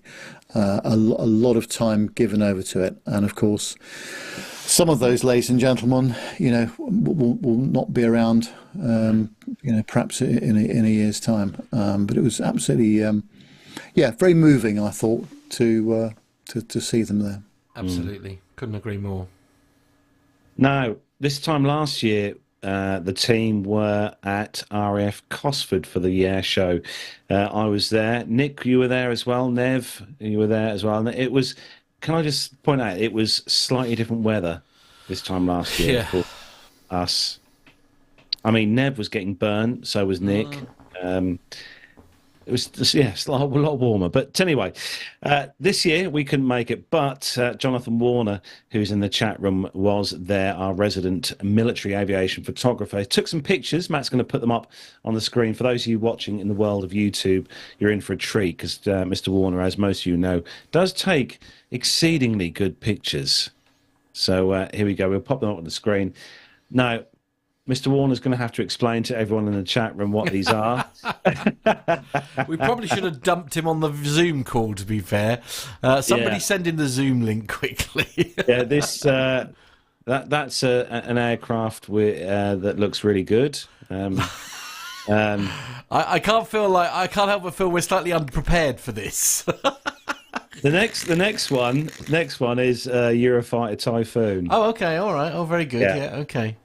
I think this is one of the ones. I think that might be one of the ones that's based at Coningsby. The first picture was a Mirage 2000, according to Mr. Warner. Also got a great head-on shot that he managed to get. How the heck did you get? How did you manage to get this shot? Honestly, Jonathan Warner. He's learned the power of levitation. That's what it is. A great head-on shot there. from that one. And I think the next one is an F-35 in the next shot, motoring out of there. Looks a great little shot there. I love that when you get the condensation coming up over the wings there. It looks amazing. Looks very ghost-like, doesn't it? Yeah. Yeah, so good. So thanks the Catalina for sending those in. There's a little Catalina look. The cat, yes, from Duxford. Oh. Very good indeed.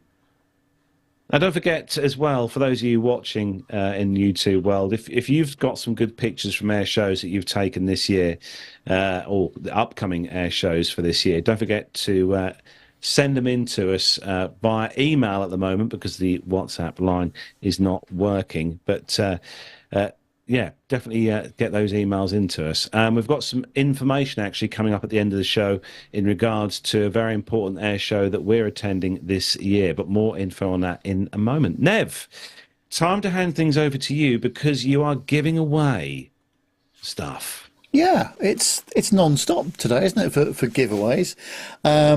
Well, you might remember that it's a couple of weeks ago now, actually, wasn't it? We were talking about a competition where we will be giving away this rather snazzy Røde Video Micro compact on-camera microphone.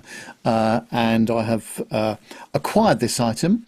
It's a brand new item with a 2-year warranty, and it's just the job for DSLR cameras that have got a 3.5mm jack input. And actually the reviews and the quality of this mic are absolutely amazing. And it's got a muff as well, which we like. Now, of course, we have to have a question.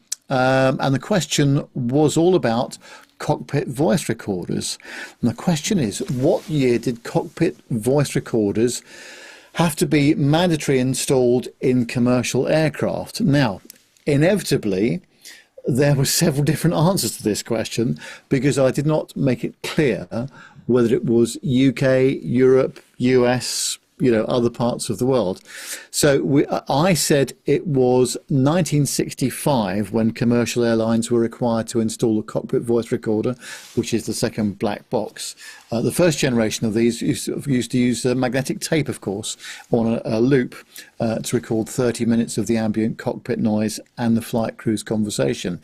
Now, we've had a number of different answers as well, varying between 1965, 1966 and 1967, all of which are correct, really, depending on what part of the world you're talking about. So in fairness, what I've done, I've put all of those answers into the hat. So I'm not going to differentiate between any of the years, because I think there's definitely some ambiguity there. You know what the internet's like, So anyway, I shall draw out a name from the hat.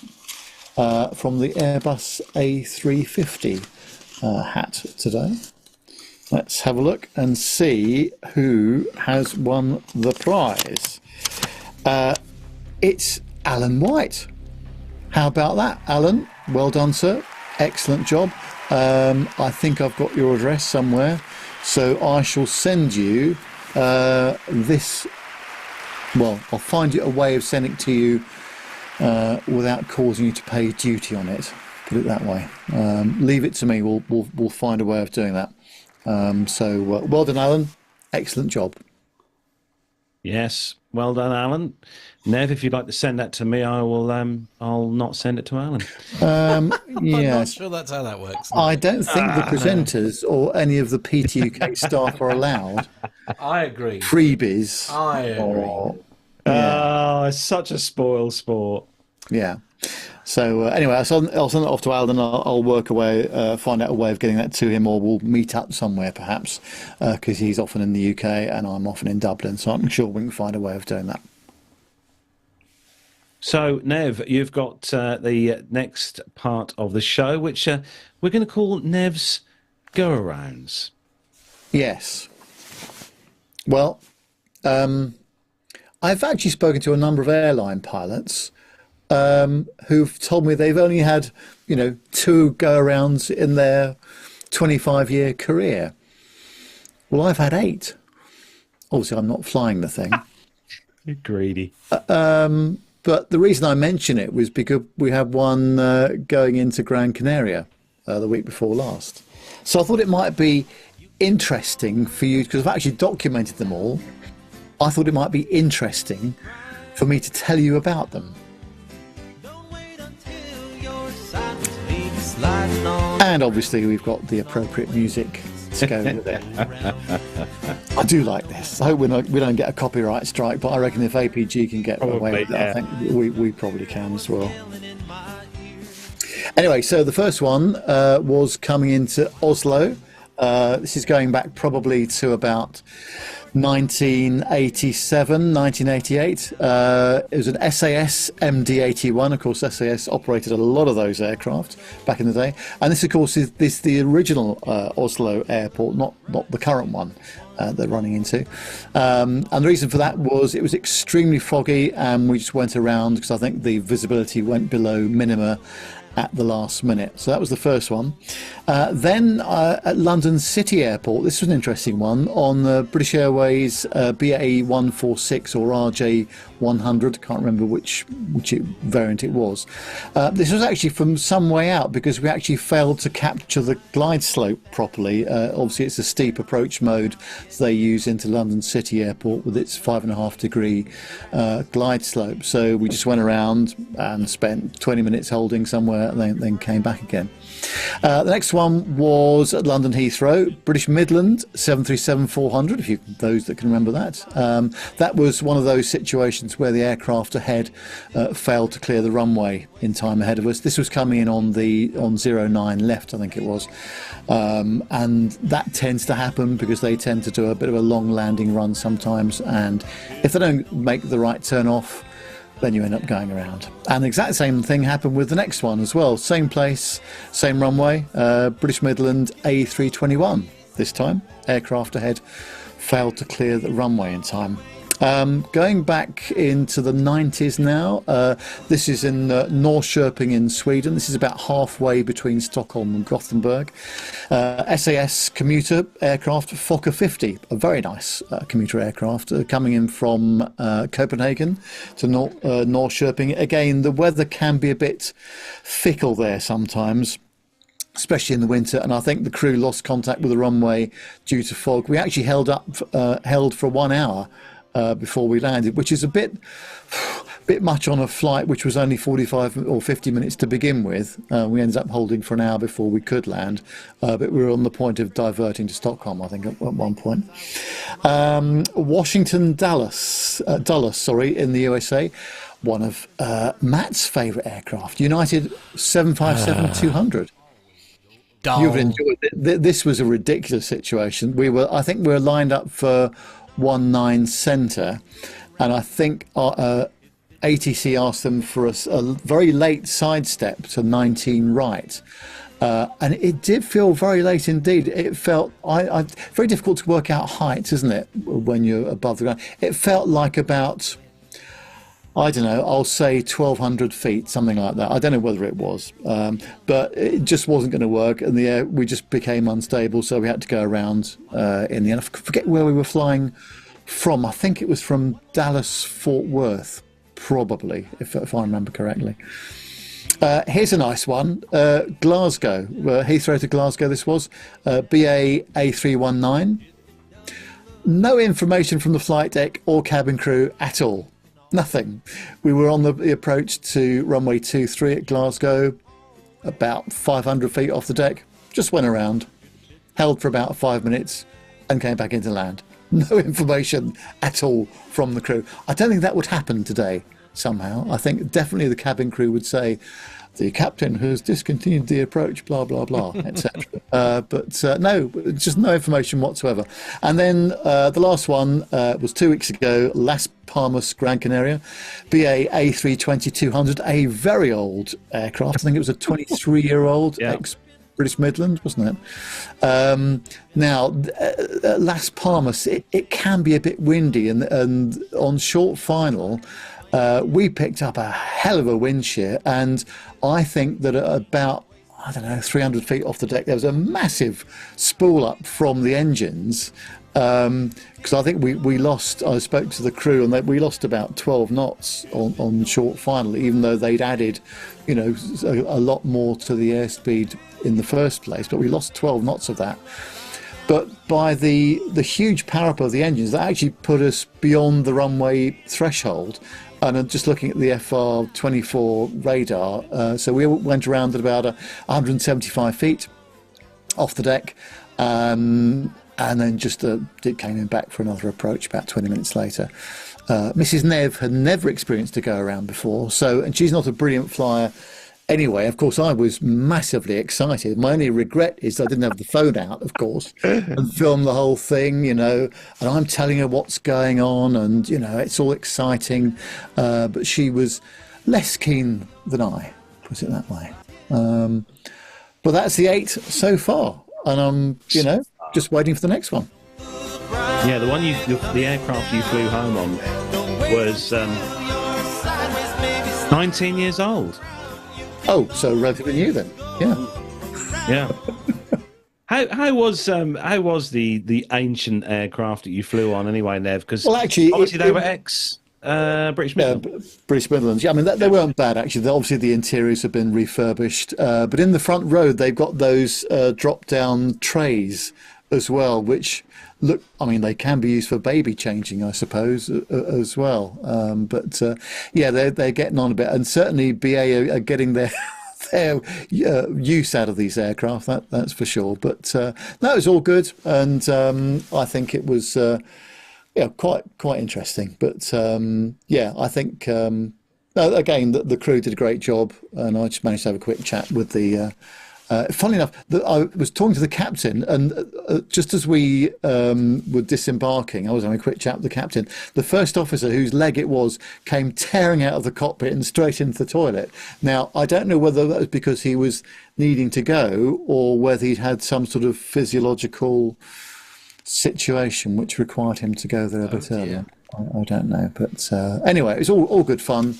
But I enjoyed it. But in fact, actually, all of the passengers on board, everybody was very well behaved as well. There's no shouting or screaming or crying and all the rest of it. It was all quite normal, and inevitably there was some applause from steerage class in the back when we landed. But nonetheless, it was all good stuff. You know, I enjoyed it. Oh, well, you're safely back now. That's the main thing. It's good to have you back. But yeah, how was the food? Good up there in? Very nice. Yeah, nice bit of grub. There's a lot of food though in business class now. So although it is a 4-hour flight, so having said that, it was 4 hours going and 3 hours 40 coming back. We had a really good tailwind, which was just as well because we landed at Gatwick about 1:45. So with getting the bags off and everything and driving home, it was quite late in the end. But no, very nice food. Great cruise on those longer sectors. I've always found as well. Very nice service and yeah, great, nice ground staff at Gran Canaria as well. They could teach some of our British colleagues some lessons about gate handling and passenger handling and all the rest of it. But it was great, and of course the weather was nice because it always is there. It's 24, 25 degrees, but it's quite a hot 25 degrees, if you see what I mean, in terms of the sun intensity, so you've got to be a bit careful. And I was quite glad that I wasn't ill whilst I was there, because that would have spoilt the holiday badly. But no, it's all good, and but no, we're all back on terra firma now and back to normal work and stuff that we do, you know. So but yeah, it was good. So we've got some info for you all there, because we have been asked a question a few times in the last few weeks and months of what we're doing airshow wise this year. Well, we can definitely confirm that we'll be heading off back this year in September to the Battle of Britain air display at Duxford. Now, we're going to be there on Saturday, the 14th of September, on the Saturday, that is. is going to be starting all there. Well, everything's going to be starting there from 8 a.m., but we'll probably be there around about 10 a.m. kind of thing. Flying is going to be starting there at 1 p.m. It's worth noting as well, if you haven't got tickets for that yet, it is tickets in advance only. And if you are going to be driving to Duxford at Cambridge there, you will also need to get yourself a parking pass if you're going to park your car there as well for the day. I think it's about a £5, and it's Nev. It's a £5, I think. Yeah. Yeah. Tickets are £49.50. Children under the age of 15 go free with standard tickets only. And if you are an Imperial War Museum member, such as me and Matt as well as you'll get 10% off the ticket price as well. So it's worth being a member there if you're not already. You save a whole £4. Ooh. Yeah, but the membership also does get you entry into all the Imperial War Museums across the UK. Was it London, Duxford, and where's the other one, Matt? Is it the? You got the there's one in Manchester. There's also the Churchill War Rooms. HMS Belfast. HMS Belfast, yeah. So you've got Imperial War Museum, London, you've got HMS Belfast, and you've also got the Churchill War Rooms there, all IWM if you're in London, and you've got IWM in Manchester, and also Duxford as well. Yeah, so it's worth being a member if you're not. So, as I said, we will be there as a team. Hopefully, we're going to try and get Nick to make the impressive drive up from his neck of the woods then. So that's Saturday, the 14th of September. We're going to be there at the Duxford Battle of Britain Air Display. Now, the next one, which I am waiting to get confirmed, I've got a meeting coming this Friday with the owners of the site. A few years back, we had a flying meet-up at Seething Airfield here in Suffolk, and we're going to be having another fly-in meet-up here, hopefully all being well, fingers crossed, in August at Beccles, at the airfield I learned to fly. Over the last few years, Beccles has seen a rather extensive transformation as to what it was when I started flying there, which was a porter cabin and a shed. It's a lot different now. We've got a restaurant, a bar, and a really nice viewing gallery, and a double-decker bus, which you can watch the aircraft from as well. So we, all being well, hopefully we're going to have a flying meet-up at Beccles, or Echo Golf Sierra Mike, if you're plumbing it into your sat nav or your flight navs. This is on August the 3rd. So it's the 3rd of August, the first Saturday in August. All being well, hopefully I can't see any issues with this being confirmed, but I should hear about this on Friday and get that confirmed.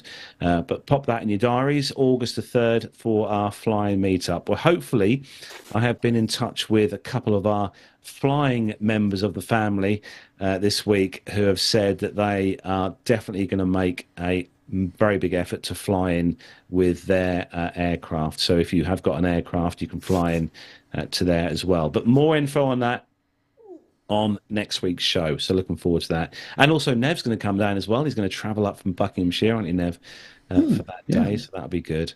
But yeah, so Duxford, as I said, Battle of Britain air display, which we were at last year, Saturday the 14th of September. So hopefully we'll see some of you there. It'd be great to see you at Duxford, because we had a really good time there last year, didn't we, Nev? We got some great content and videos and stuff, don't we? From yeah, and I love going to Duxford. It's very nice, and it suits old us quite nicely because it's sort of nicely halfway between where we all live. Unfortunately, Nick has to travel a bit further, but I'm sure we can work something out there.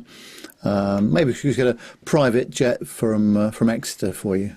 Yeah, if we could just send the PT UK aircraft down to collect me, that would be send the Learjet down. Yeah, absolutely. Yeah.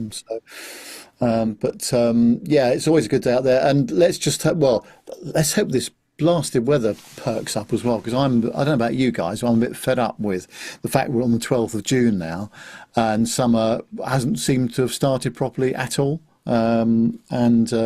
But yeah, I'm hoping that things will warm up a little bit. And the number of people forecasting, the weather forecasters, they're going, oh, it's the long-term forecast, it's going to be a heat wave.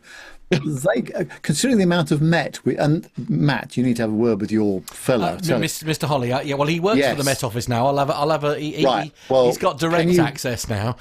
Can you tell his colleagues to stop making ridiculous forecast to about just 24 hours out. They can't even get that right at the moment. True that. Yeah. But do you think we're due for another chat with him on the show at some point? That would be quite nice. I'd love to. We can't for a little while, unfortunately, because his current new role means that he's not allowed to do any media. So. Oh, okay, all right. Okay. Well, but hopefully that'll change at some point. We'll see what we can do. If not, we can always have a chat with Ryan. I'm sure he'd be able to help us. That's a good idea. Yeah. Indeed. Excellent. So, Nev, where can people find out more about the show and where they can find out more about us? Yeah, absolutely. Well, if you're on Facebook, Twitter, Instagram, or LinkedIn, just search those platforms for Plane Talking UK.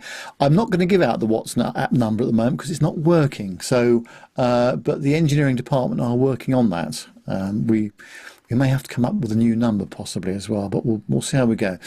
You can email the show, of course, podcast@planetalkinguk.com, and the website is all the W's, planetalkinguk.com. Don't forget you can subscribe to our YouTube channel as well, and just search for Plane Talking UK on there. On the website, of course, as well. You can use our Amazon link. No, that's not working either, is it? We're not allowed. Yes, we're not allowed to give that out anymore. No, we're not doing that at the moment. It's not very good, is it, at the moment? Not doing very well, are we? Lots of things that we can't do.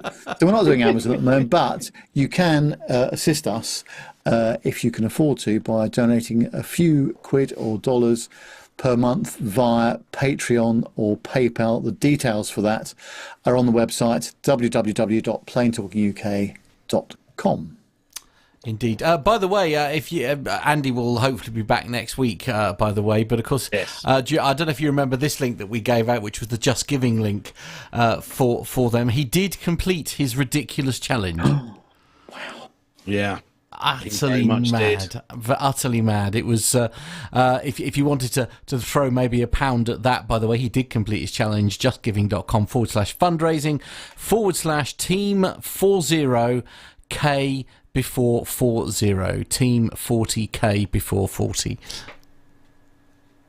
Yes, I know they're very close to the target as well. I haven't looked for about a week, but I shall have to check in and see how well the target is going. But I think when I last looked, they were at 33,000. Oh, nice. Yeah, so they're not far off the 40k. So well done. So quick round robin before we finished. Right, Nev, what are you up to next week? Next week, going down to the office in Brighton on Monday. Then Swindon on Tuesday, then flying off to Brussels on Wednesday to do a show for the company I work for. So we're there Wednesday, Thursday, Friday, coming back on Saturday morning.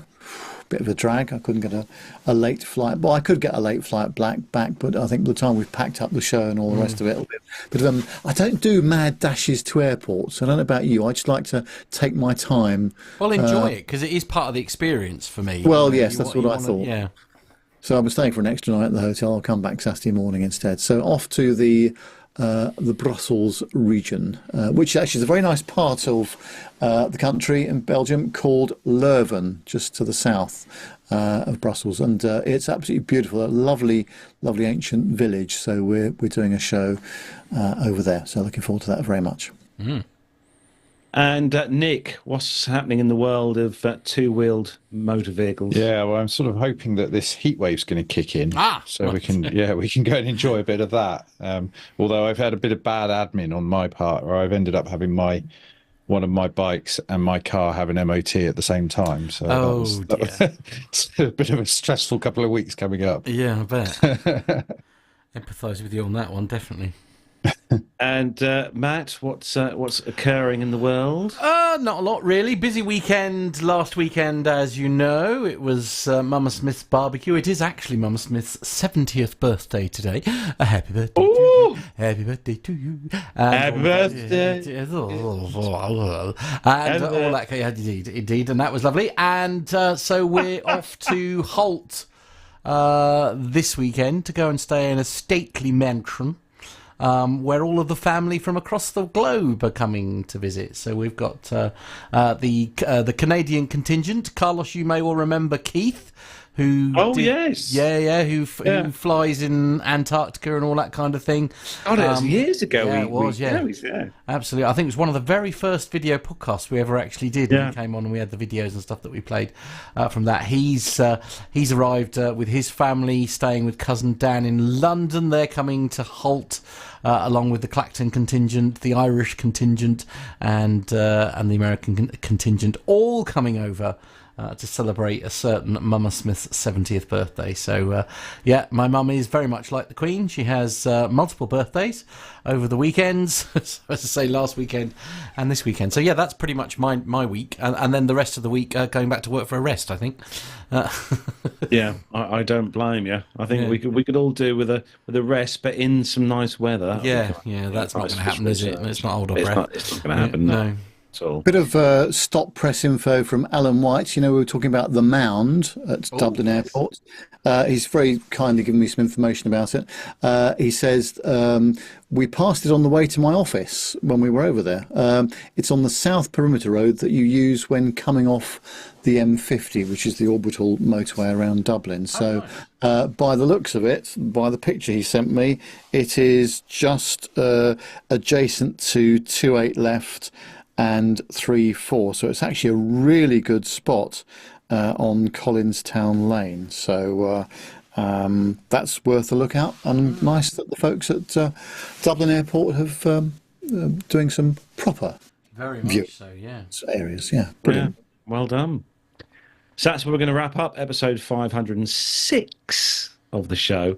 Going to say a big thanks to everyone in the YouTube chat room tonight for joining us. Thanks for taking time at your Wednesday night to join us here on the live show. So big thanks to one and all in there, and also big thanks to all our audio downloaders of the show as well. Thank you for downloading the show each week and listening to us. We'll be back next Wednesday, 7 o'clock on YouTube, and hopefully Andy will be back. We'll have a full crew next weekend, or next Wednesday, I should say. Oh, my word. I need a pint, I tell you. I need a pint of Guinness, Nev. I need a pint of Guinness. Yeah, well, we know we can get one of those, don't we? I know. So take care. Thanks to everyone again, and also thanks to Nick as well for putting the show notes together this week. Thank you, Nick. Well done, as always. And also not forgetting all the team, the PTUK team, Matt, Nev, and John, and also Armando as well, and Andy, because he has been giving us some delights in the chat this week on our group chat. So thanks everyone, take care, have a great rest of the week, have a great weekend, and we'll see you all again next Wednesday. Say goodbye, Nick. Goodbye.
That was exciting.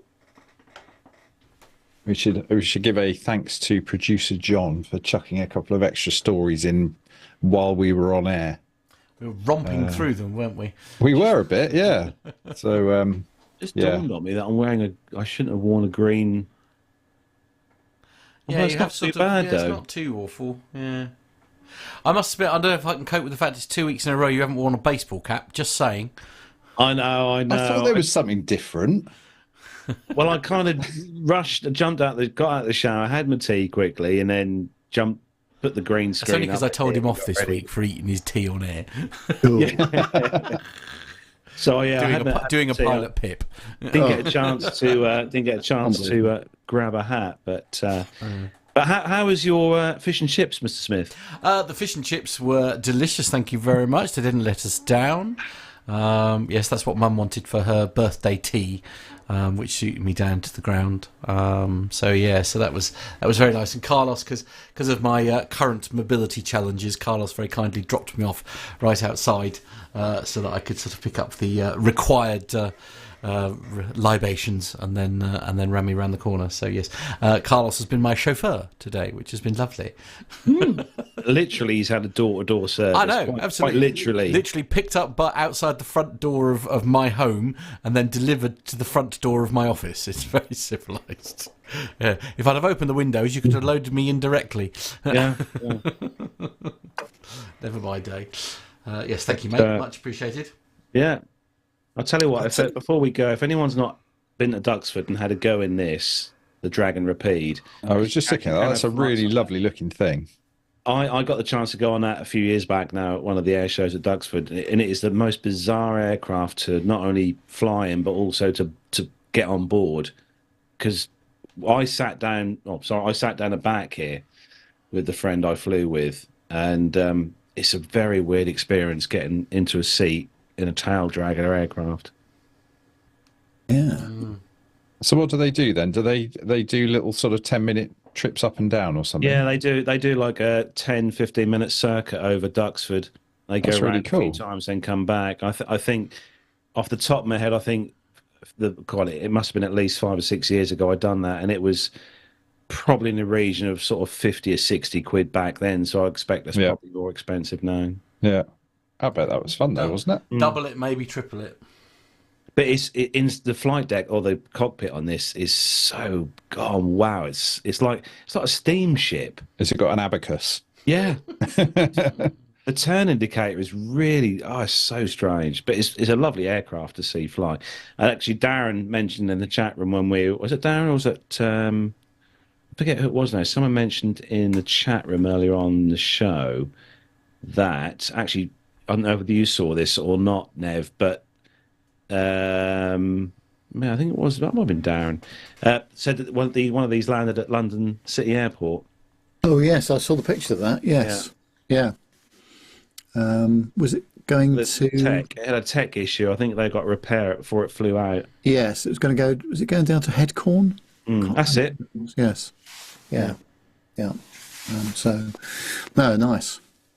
By the way, I know I give this gentleman lots of publicity because I think he deserves it, and he does work in the same industry I work in. Airfield Flagg's airfield stuff that he does is just phenomenal. The UK airfield site that he's got, and the work that you must do, Richard, to document all this stuff. Well, firstly, thank you very much for doing it. I have learnt so much just by looking at the stuff you do, and you know, things that I just did not know before. It is phenomenal how many UK airfields there have been over the years, and you do such a phenomenal job of documenting and travelling to these places and coming up with all the explanations in such detail. It's an absolute pleasure to view it. And next time you and I get together somewhere, either in Dis or wherever it's going to be, we must have a longer chat about that, because I know you did the interview with Armando as well, but every time you post stuff on your site, it's just fascinating. I find it brilliant. Actually, Richard, are you coming to the Balloon Festival again, by the way? Because that's where I met Richard. I wondered if he was coming to that this year. ukairfields.org.uk is where you want to be heading. ukairfields.org.uk. Do you have anything on YouTube? Website. Instagram, yeah. And there's obviously the website and that, but some great pictures on there. Really good pictures. What's the address again? Sorry, UK. Hold on, let me go back. It is. Here we go. Sorry, I've just gone out of the page there. It's so the Facebook page is UK Airfields, and the website is ukairfields.org.uk. You take yourselves over there. It's a lovely website, well put together website with some great pictures on there, and quite rightly Nev. It's definitely opened my eyes to the. I knew we had a lot of, bases around the area, but very good indeed. Mark Priestley asked a good question. Manston Airport, they're talking about reopening that, aren't they? Now, that's a perfectly good 10,000-foot runway, which, back in the day, Virgin and a number of other folks used for their training and landings and takeoffs and what have you. I hope it does, because we've still got a severe problem of runway capacity in the southeast, and that would be nice if it were to open in a commercial sense. And I think that there's still talk about Doncaster Airport opening again as well, that had shut a while ago. So that'd be nice for that to open again. Although they've got obviously competition from East Midlands and Birmingham as well, but nonetheless, the more we can have open, the better for the competition and costs of flying and what have you. The first place I flew an aircraft was from Manston. Was it really? Yeah. Okay. Chipmunk. Did a couple of flights out of there. Oh, very nice. Right. But no, well done, Richard. I think that you'll carry on the work. It's just absolutely fascinating to me. And I'd had some appreciation of how much there was in East Anglia and up what I would call the east coast of the UK. But there's just stuff everywhere. But it must take a lot of your time as well. But thank you for doing it, because I know that a lot of people appreciate it, and hopefully you get some good feedback onto your sites as well. Yeah, Richard Adams is mentioning about Plymouth Airport there, which is a bit of a pity, because that's actually reasonably local to me, and it's why did they close it? I don't understand it. Well, you have to imagine that it's probably a very valuable bit of real estate, but. Yeah, it's a shame they couldn't make that one work financially. I think it would probably pick up quite a bit of business from. But we've had this problem, haven't we, in the UK for some time, where regional airports flying seems to be difficult. I mean, if you can imagine, if you wanted to go up and see your parents in Newcastle or Aberdeen, taking a train from Plymouth. Obviously, is all doable, but a bit ridiculous. And it cost you about £3,000 as well. Well, it would, wouldn't it? Yeah, quite. Whereas you could do that in, an hour and 3/4 or something on a turboprop. Yeah. And it would be really good, as it used to be, good feeder airport into Gatwick, I think it was, back in the day, like Newquay has been as well. And the southwest. Surely, as you know, Nick is crying out for more. Yeah, it's a little underserved. I mean, we are getting more at Exeter now. There are regular sort of scheduled TUI stuff, a bit more Ryanair now, which they've been doing for the last couple of years. But the majority for the southwest is from Bristol, and where I am, I'm about 20 minutes south of Exeter, and that's a sort of good hour and a half drive up to Bristol. Yeah. So there's a lot of people that are sort of south of where I live. There's a bit of stuff that's going in and out of Newquay now. So if you live down in Cornwall, you've got the choice of Newquay, and that does connect with certainly Gatwick, possibly even Heathrow. But there's a BA were operating 319s, I think, to Newquay at one point. Are they still doing that? But there's a big catchment, and but they've just got to make it work. And I mean, I think even Exeter are sort of struggling a little bit, really. So I don't think the numbers quite add up, unfortunately. I wonder whether Ryanair will increase the flights out of Norwich next year, because I was reading a report online this week that it's proved to be very busy since they opened those 3 routes out of Norwich one of which is obviously to Malta. But yeah, I wonder whether they're going to increase that next year because they're doing 2 flights a week to each of the destinations.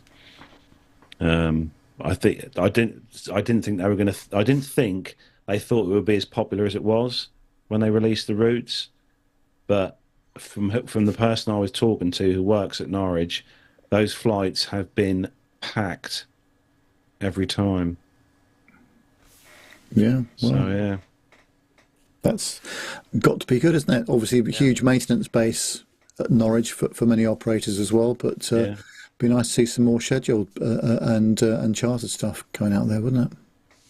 I think I belong to an airport spotters group on Facebook for Exeter, and they were saying that they're sort of gradually getting rid of the last of the Flybe aircraft, which have been stored there for a couple of years. Got a feeling one of them actually flew out this week. Yes. Yeah, they've had 2 stored outside, bizarrely, ever since that they collapsed. When was that? 2 years ago? 2 years. It must be 2 years ago now. It's ironic, isn't it, Carlos? We were talking about hacking and cloning earlier, and poor Mama Smith has just been cloned literally as we speak. Oh, you've got my message. Yeah. Well, you and hairdresser Bert has also messaged. Barber Bert has also messaged with the same thing, so she's obviously been cloned again. How ironic. How ironic, yeah. I mean, it is her birthday and everything, you know. Oh dear. Right, we better let these people get back to their Wednesday evenings. Thanks again to all our YouTube subscribers and viewers. Thanks for watching the show. Really appreciate it. And we all really do sincerely appreciate your love every week when we do this show.